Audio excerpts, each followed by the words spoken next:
Daikin inverter AC. ఈ AC problem ఏంటంటే, మనకి ఏసీ అనేది కూలింగ్ రావట్లేదు. ఏసీ అనేది కూలింగ్ రావట్లేదు ఏంటి చూడగానే డిస్‌ప్లేలో మనకి గ్రీన్ లైట్ అనేది కంటిన్యూషన్‌గా బ్లింక్ అవుతుంది. ఇలా ఎందుకు బ్లింక్ అవుతుందంటే, ఏసీలో ఏమైనా ప్రాబ్లమ్ ఉంటే మనకి కంటిన్యూయస్‌గా బ్లింక్ అవుతుంది. కాబట్టి రిమోట్‌ని తీసుకొని ఏసీ అనేది ఆన్ చేసి క్యాన్సిల్ అనే బటన్ ఉంటది. దీన్ని 5 సెకండ్స్ అనేది హోల్డ్ చేసి పట్టుకోవాలి. ఎందుకంటే ఇలా ఎప్పుడైతే హోల్డ్ చేసి పట్టుకుంటామో రిమోట్‌లో మనకి ఎర్రర్ కోడ్ అనేది షో అవుతుంది. మొదట 00 ఉంటది. తర్వాత H5, E7, F3, F6, L3, L4, L5, U4, E6, H6, H0 ఇలా మనకి ఎర్రర్ కోడ్ అనేది మారుతా ఉంటది. ప్రస్తుతానికి ఏసీ అనేది మనకి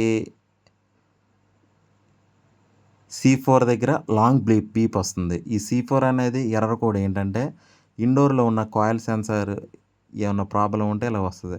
కాబట్టి దీంట్లో కాయిల్ సెన్సార్